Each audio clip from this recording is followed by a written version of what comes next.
like wrestling? Where did that come from? Like, when did you fall in love with wrestling? Do you remember when it was? My like earliest memories of wrestling were like that early, or I guess like mid Ruthless Aggression era. Like my peak feuds were like Mr. Kennedy and Undertaker had an awesome feud that like came to a head at a Survivor Series, and that was like one of the few pay-per-views that I ended up watching live like as a kid. And then the McMahon Trump feud that was like during my time as like a kid fan, and then the RVD Edge and John Cena feud for sure is like another one of my favorites. Um, so yeah, that pretty much like encapsulates the period of time that I was really watching wrestling as a kid. Oh man, who was your absolute favorite wrestler to watch? I guess it was. I guess if I had to pick one as a kid, it was definitely like Jeff Hardy or maybe even Rey Mysterio. But now, if you were to ask me, I would probably say like Shawn Michaels.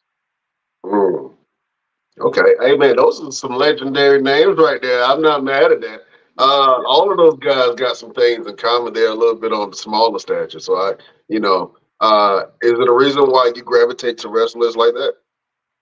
I guess like I mean definitely when I was a kid I was like one of the smaller ones in my class, so I guess naturally I related more to the smaller wrestlers.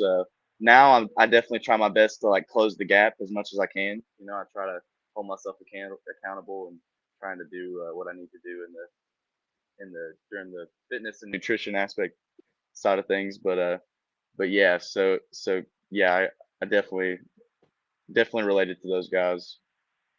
Oh man, talk about how you developed your character, and what some of your accolades are, man. Because you started saying it, and I thought you was rapping to me, man. I was like, oh man, that's I like that.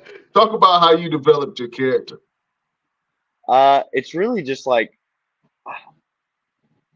I try to be like an exaggerated version of myself. I mean, I grew up a big Beatles fan, a big Grateful Dead fan, and like when I originally started training, I had this concept for a character that was like, I was like, I want to be the sweetheart wrestler, like just pure, like white meat, honestly, like Ricky Morton, kind of like babyface, good guy, good intentions.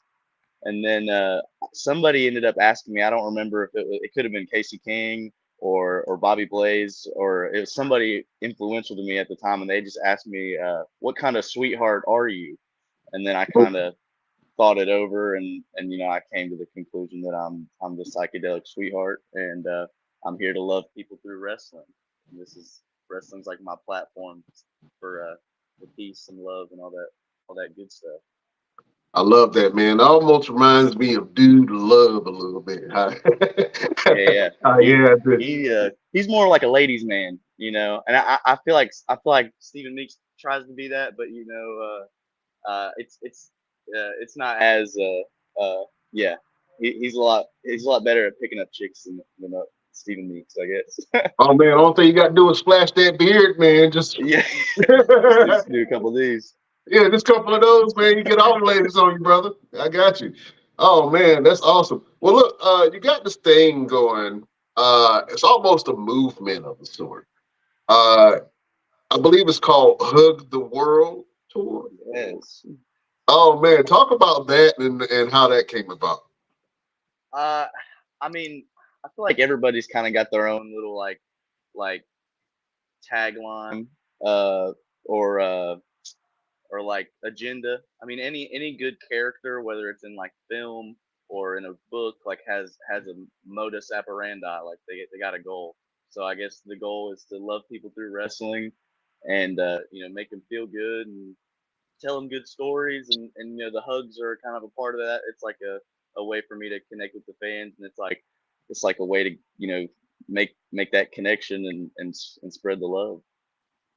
Oh man, that's And awesome, brother. I actually was able to put together a really cool project lately.